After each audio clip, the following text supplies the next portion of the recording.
Hetty Feather, written by Jacqueline Wilson, illustrated by Nick Sharratt. Will Hetty ever find her true home? Chapter 1. My name is Hetty Feather. Don't mock, it's not my real name. I'm absolutely certain my mother would have picked a beautiful romantic name for me. Though sadly, I have not turned out beautiful or romantic. I shall picture her. My little darling, my mother whispered, wrapping me up tightly in a shawl. She held me close, close, close to her chest, as if she could never bear to let me go. My little Rosamond, Seraphina, Christabel. My eyes are my best feature, as blue as the summer sky. Did she perhaps call me Sapphire, Azure, Bluebell? Anything about my baby hair had not yet sprouted from my little pink head. A bald baby can still just about be beautiful. An infant with hair as scarlet as sin is an abomination, spawn of the devil. So says Matron Bottomley, and she pulls my hair hard. Once when I cheeked her really wondrously, calling her Matron Stinking Bottomley, she pulled so fiercely, a whole hank of my hair came in her hand. She would have been in trouble if anyone had spotted my poor bald patch, but she crowned my cap down hard, and no one saw. Well, 200 foundling girls witnessed her assault on me, but Matron Bottomley didn't give a fig about them. It took an entire year for my hair to grow back properly, but it was all worth it because from that day onward, we all referred to her as Matron Stinking Bottomley, though not out loud. No other girl is as bold as me. I have a nature as fiery as my gretch hair. I do so hope I was bald when I was nearly born in 1876. Suppose I came in the world with little red tuft. Oh dearie, what a shock for my poor mother. Maybe she was tempted to call me carrot, or goldfish, or marmalade. No, I am absolutely certain my mother would not mock me. She held me close. She rubbed her cheek over my flaming head. She gently wound a little lock around her finger. She loved my red hair because it was mine. She cut off one tiny tuft to plait it with pins and keep within a locket. That way she kept a small part of me forever. She didn't want to give me away. She loved me with all her heart. I know I was poor, puny little thing, hardly weighing so much as a twist of sugar. I am sure my mother nursed me night and day, trying her hardest to build me up and make me strong. If I close my eyes now and hunch up small, I can almost feel her arms around me, hear her humming a lullaby, smell her sweet perfume, clasp her white hand with my tiny fingers. I cannot focus properly, but if I try really hard, I can see her pale face, the tears in her own blue eyes. Everyone says you can't remember back to babyhood. I've asked the nurses and the teachers, and they all say the same. Even Jem insisted this is true, but he is the wisest boy ever. However, I'm absolutely certain they are all wrong at this point. I can remember. I remember the worst day ever. When my mother bathed me and dressed me in my napkin and my petticoats and a little white gown she had stitched herself. She wrapped me up in a crocheted shawl and then carried me outside. She took me on a long, long journey. I am sure I remember the roar and whistle of a train. Then I think we took a cab because I cried at the strange bumping and the clack of the horses' hooves. She held me tighter, rocking me in her arms, crying too. Then the bump back stopped and my mother stayed crouching inside, shaking, so that I shook too. The cabman shouted at her and she gave me one last desperate kiss. I will always love you, she whispered right into my ear. Then she clambered out of the cab, clutching me close. She said a few words to the cabman and then walked over to a tall gateway. She murmured to the gatekeeper, so softly that she had to repeat herself. Then the gate creaked open, and we stepped inside. There must have been other mothers, other infants, because I heard wailing all around us. My mother and I stood in front of a long, polished table, where a line of solemn men sat and asked questions. My mother answered, while I whimpered dolefully. Then we were led to a little room, with a bright gaslight overhead. I blinked and tried to burrow into my mother's breast, but large cold hands snatched me away from her. I was laid on my back on a hard table. My shawl was tucked away. My beautiful white dress was unbuttoned and taken from me. Both my petticoats were pulled over my head. They even removed my napkin, so I was lying there stark naked. The hard hands turned my head from side to side, prodded my belly, moved my arms and legs about while I protested vigorously, screaming my head off. Then the hands grabbed me in strange coarse clothing, not mine at all. They picked me up and carried me away. My arms and legs were too small and weak to punch and kick. All I could do was scream. I screamed and screamed for my mother, but she wasn't there anymore. I was being carried down endless corridors in this vast building, away from my mother forever. I was bound so tightly within the scratchy woolen shawl that I couldn't move. I was laid on my back in an iron cot, still screaming. I cried for my mother, but she didn't come to rescue me. I cried for my own soft, familiar clothes, but I stayed stuck in these harsh, worn garments, reeking of carbolic. I cried for the comfort of my thumb, trapped inside the shawl. I cried for the gentle arms and warm, sweet milk.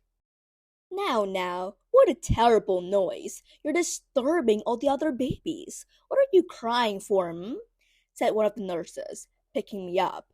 What did she think I was crying for? I was only a few days old, and I lost everything I loved. No wonder I howled. But she meant it kindly enough. She held me against her flat, starched chest and patted my back as if my problem was just a little trapped wind. There, nearly time for your feed, she said. She put me down again, and I cried harder. I only quieted for a few seconds when someone plucked me once more from my cot. I desperately hoped they were about to return me to my mother, but the hands that held me were coldly capable, not tender and stroking. A bottle was thrust into my mouth. My lips puckered and would not suck. It tasted wrong. It wasn't my mother. I choked and tried to spit it out. This one's a hopeless feeder, and she's tiny as it is. I don't know why they accepted her. She's not long for this world. They will have to christen her quick, as she'll be off to Limbo Land, said another. Let me try. I'll make her feed. I was passed over promptly, and the bottle poked hard against my mouth. I kept my lips pressed together. She pinched my nose, so I had to open my mouth to breathe. I yelled fiercely at this mean trick. Temper. Never mind, Limboland. She's a little imp from hell, she said, giving me a shake. Take the bottle like a good girl. You don't want to starve, do you? I did not care whether I lived or died if I could not be with my mother.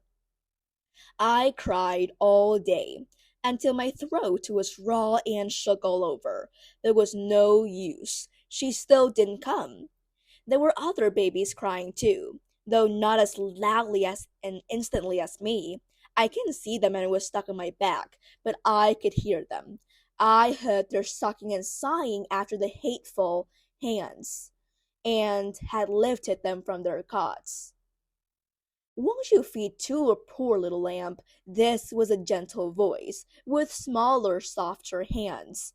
She wasn't my mother, but she cradled me almost as carefully. She didn't ram the chicken bottle into my mouth straight away. She shook a few drops onto her finger and shrugged it against my lips. I opened my mouth and sucked. "Ah, it's good, isn't it? Some more?" She gave me more drops from her finger, and I sucked it dry. She did this again and again. When I opened my mouth eagerly for more, she edged the bottle very cautiously against my lips. I could not resist sucking, and felt the sweet milk splashing down my sore throat. I still did not like the feel of the bottle, but I ached with hunger and thirst, so I sucked and sucked. My, look at Winnie with 25629. She's got her sucking away at a treat now. So the kind nurse was called Weenie, and 25629 seemed to be my name now. I was not old enough to understand numbers, but the long sound was harsh, and I hated it. However, before long I was given yet another name. I was dressed in gown, so stiff with starch I was stretched out rigidly, scarcely able to draw breath. I was carried to a new place, vast and echoing, with strange windows that played patterns of red and blue on the stone floor. There was solemn talk, and then a voice addressed me. "I christen you Hetty Feather," he said, and sprinkled icy water on my forehead. I cried, trying to tell him that I didn't wish to be called Hetty Feather. That wasn't my real name at all. My real name was. But I couldn't speak yet, so I simply screamed, and someone tutted and scolded, whispering that I was a bad example to the other babies. I paused for breath and heard thin copycat wails. I took satisfaction in the fact that no one else could achieve anywhere near my volume, for all that I was so small. I was carted back to the sleeping room in disgrace. Gentle Weenie was there and rocked me gently. "Hello, little Hetty. No need to cry so. There now, I'll take the christening robe off and fix a bottle for you." I was soon soothed, though I hiccuped a little as I gulped my milk. Winnie laughed and hiccuped too, teasing me. I peered up at her, trying hard to focus. She had a round, rosy face, with fair hair escaping from her cap. She wasn't special like my mother, but perhaps Weenie can be my second mother to me now.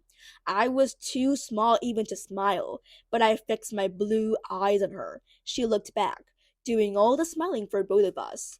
Other babies were wailing now, demanding attention, but Weenie still held me, whispering my new name. "Little Hetty Feather. Well, you're light as a feather, no mistake." She whirled round and round so that I whirled too. We danced in and out, all the iron cots. It felt as if I was flying. I willed Weenie to whirl just right out the door, away from this chill, puzzling prison. But another nurse spoke to her sharply, and she put me back in my little bed, both of us breathless.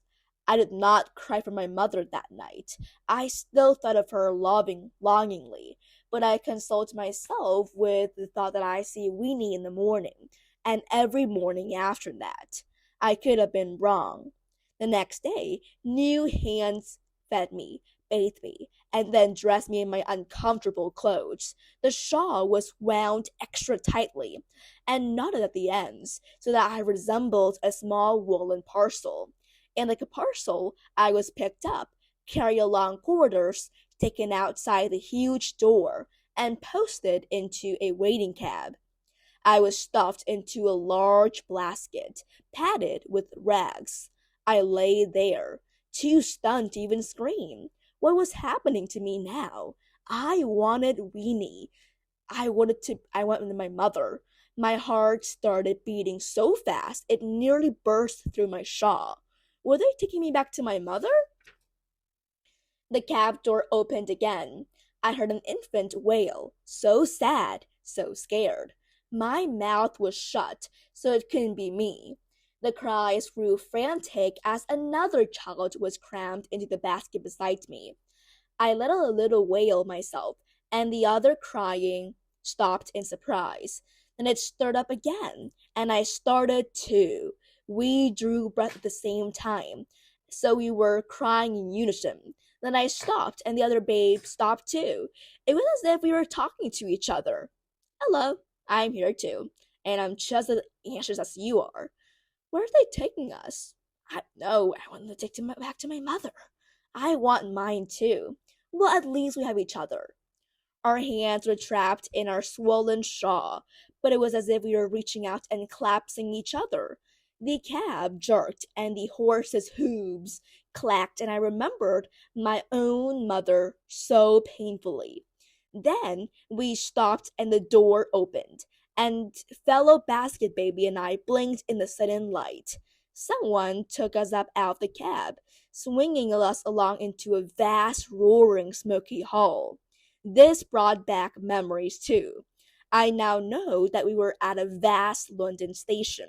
Soon we were stowed in our basket upon a seat, and the train jerked into motion.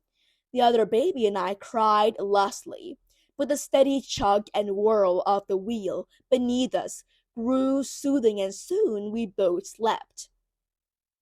I dreamed that I was back into my mother's arms, but when I woke up, I was still trussed up in the shawl and stuffed in the basket, and the baby next to me was wailing forlornly. I cried too because I was hungry and thirsty, my stomach empty and aching. The baby beside me set up a mournful descant. When we lived in a huge bleak building, we had always been fed every few hours, and our napkins changed.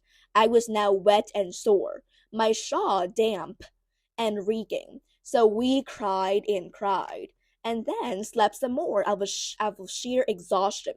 And then the train slowed and stopped. The door opened, and we were swung out into the fresh air. Our carrier stamped his feet and marched forwards.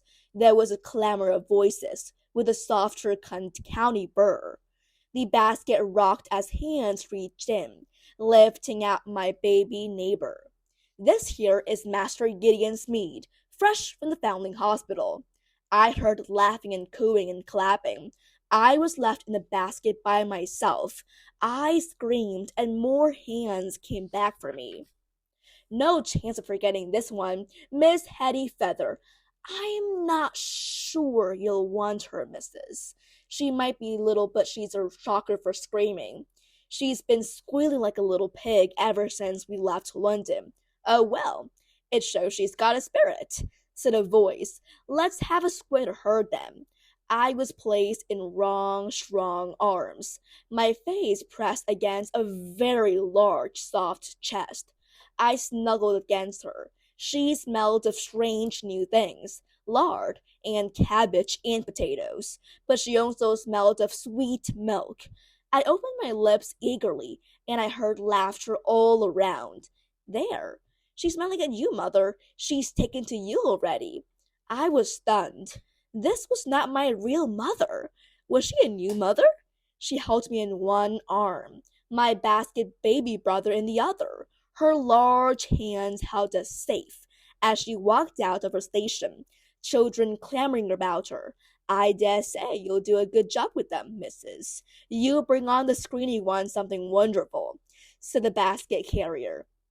It's a bit of a challenge, two little ones together, but I dare say I'll manage, she said. Let's take you home and get you fed, my poor little lambs, she murmured in our ears.